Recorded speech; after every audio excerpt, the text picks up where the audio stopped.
Welcome to Hood Champion Boxing Sports. In boxing, you find a way to win or you find a way to lose. Tank and Pitbull. That's the word on the street. The rematch is coming. I'll be honest with you, it's interesting, but I kind of want to see Tank against Roach. But we all know why Tank is fighting Pitbull. It's not because there was a lot of drama in the first fight and most people felt Pitbull won. There's a little small pool of people who thought Pitbull won, but Tank won the fight. This is really just about that Wu-Tang Cream, Cha-Ching, Ching, Dollar Dollar Bill, y'all. Now, I would have liked to see Gervonta Davis face Lamont Roach in a rematch. That's the fight he should be going after.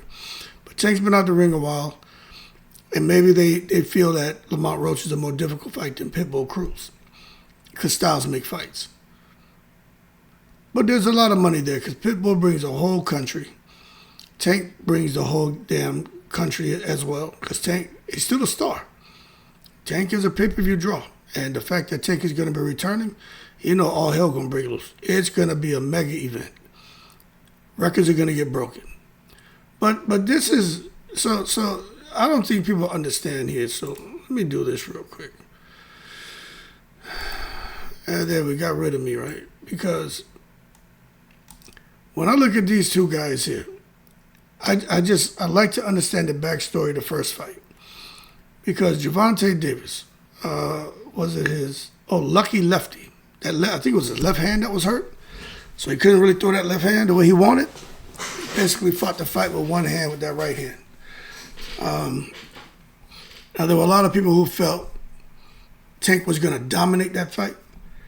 And there's some who still, I don't think they really comprehended that Tank hurt one of his hands. So what happened is Cruz had an opportunity to really put the pressure on Tank, walk him down, chase him down, throw hard shots. But Tank was landing that left hand pretty much at will. But he forced Tank to fight at a pace that Tank normally wouldn't fight at, because Tank only had one hand most of that fight. And of course, the fight ended in a decision win for Davis. Some people felt that there was a little bit of home cooking there and seeing that Tank was the A side. But that fight is what put Aesop Pitbull Cruz on the map. That's what people say, yo, who is this guy? And all they were talking about was that pressure and that toughness. And for the first time in a long time, people felt that Tank looked uncomfortable in that ring. But one thing about Tank doesn't make excuses. But obviously, if Tank's not letting both of his hands go, there's probably something wrong with one of them. But I don't think there's going to be anything wrong with them hands in this fight. My concern is his mentality. You know what I'm saying? Where is he going to be mentally? Tank has had a lot of things going on in his personal life, even his professional life.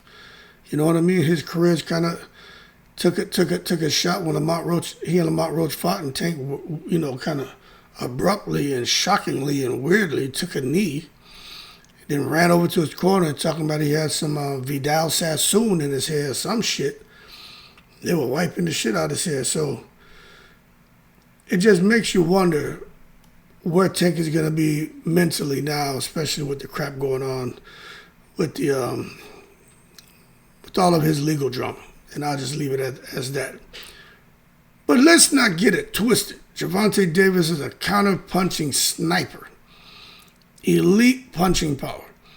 Matter of fact, he has special punching power. Explosive counter shots. Very, very high boxing IQ. And the ability to knock you out with one shot. And he's a patient fighter who will set traps. He'll let you get ahead on the scorecards, then he'll tranquilize you. The one thing about Tank, he doesn't throw huge volume, even though he can, because Tank is always in tremendous shape. But he'd rather wait, study the opponents, and then land devastating counters, because he believes in his power and knows if he lands one solid shot, he can get you up out of there. And that strategy has worked against most fighters, because eventually, once Tank touches somebody, turns them into a Puerto Rican, and they start dancing salsa in the ring. Because one of his shots can change the fight. Now, when it comes to the Mexican Pitbull Cruz, we all know what Pitbull Cruz does. He's a pressure machine. You know what I mean? Relentless pressure. He got a chin. strong body punching, high punch output, incredible durability. Pitbull Cruz has the love, respect, and adoration of the American people, the Mexican people, the whole boxing community. He fights with a Mexican pressure style that's designed to break opponents down over time. I wouldn't want to fight him. You'd have to shoot him. He doesn't care about getting hit if it means he can close the distance, force exchanges, push the pace, and start to let his hands go. And that's the shit that caused problems for Tank in that first fight. With or without the hand problem, Pitbull Cruz was going to cause problems for Tank Davis. You know what I'm saying? Because you saw in that first fight how he was able to close the distance. But Tank is so slippery, man. Getting under those shots, back touch the ropes, immediately react. You know, Tank likes to be mid-range where he can counter and time opponents, but Cruz never allowed that comfortable distance at all. You know what I'm saying? But then Tank's power. Tank was hitting him with some shots. Cruz was taking it. Cruz handles everybody's power. He can be hurt, but he doesn't go down. So if he handled it the first time, somebody told me the other day, man, Cruz not going to be able to handle Gervonta Davis. Bullshit. Cruz may handle him. But if Cruz doesn't handle him, it's because Cruz has been in wars. That shit with Fierro, that was crazy. That's why Cruz didn't want to rematch him. Cruz put duck sauce on the carne asada. He didn't want shit to do with Fierro again. He didn't want shit to do with Fierro again. And I can't blame him. But the bottom line is, the first fight, man, he was able to do some things walking forward and trying to control the pace. In the second fight, people think he's going to do the same thing. But we're going to see if there's too much wear and tear on Cruz or if there's too many distractions for Gervonta Davis. But one thing for sure, Cruz has got to go to the body. He's got to go to the body in this fight like he did in the first fight to try to slow Tank down. But we got to be real because since the first fight, like I said, they both have gone through a lot. You know, Tank has continued to win big fights and maintain his reputation as one of the sport's biggest knockout artists. But again, you know, outside the ring distractions, legal issues, inconsistent activity, those things affect the fighter. And when a fighter has distractions outside the ring, I listen to what the fans say. I read all that shit on Twitter. I read some of the posts. I'm always reading boxing articles, and I listen to some of the interviews. But from the fans, they're just worried about his training discipline because they say, hey, he showed that he didn't really have the respect for Coach Calvin that we're used to seeing. And it seems like he wants to go and get counseling so he's not so aggressive, and because he has daughters. And, you know, they just say there seems to be some issues with the discipline in camp and if he can really be focused during camp.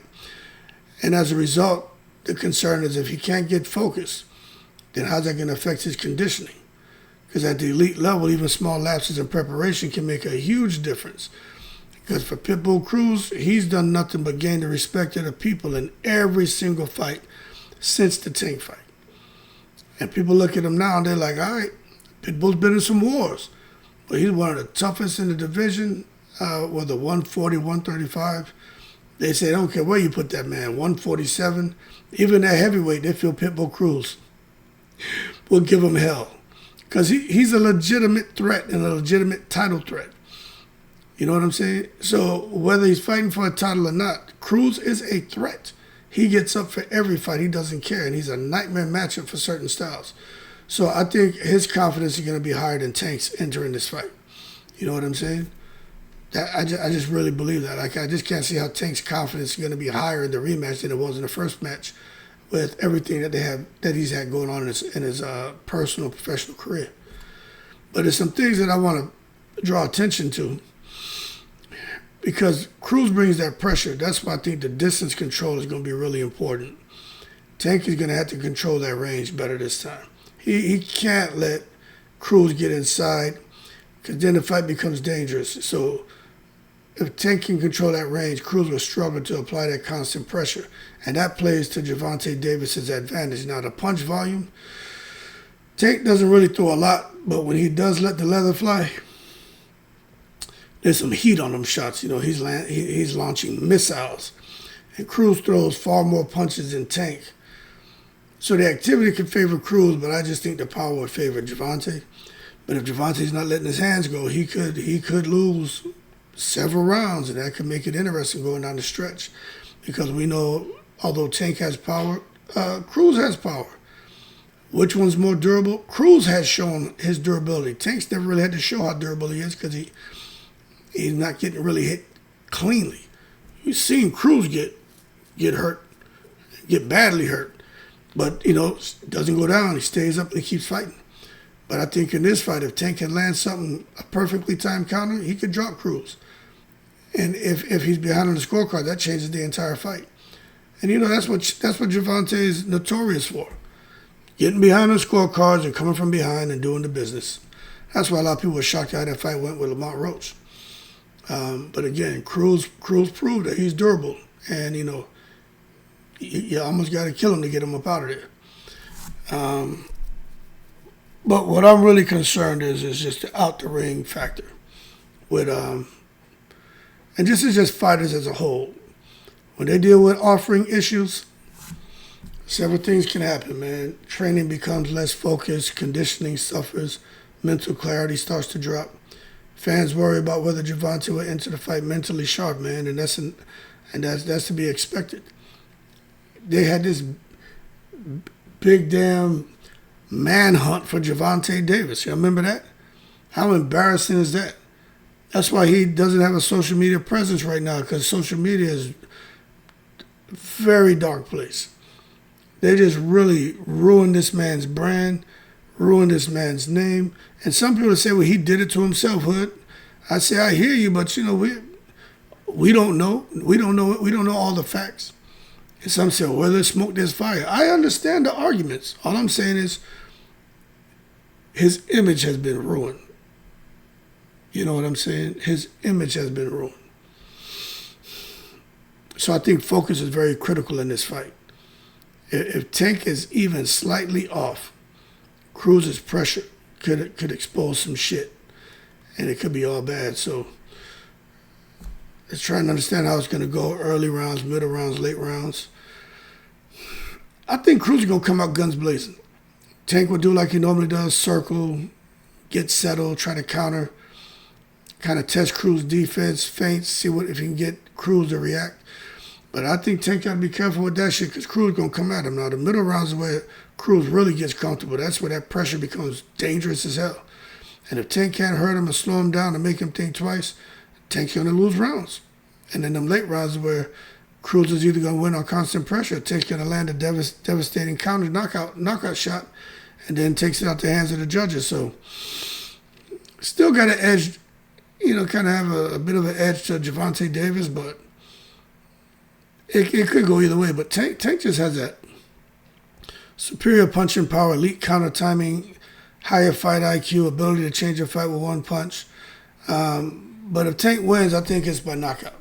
I don't think Tank can win. I don't think he's winning a decision, because he doesn't throw enough punches, unless he just keeps knocking him down or something. But I think he wins by knockout, or Cruz gets a decision.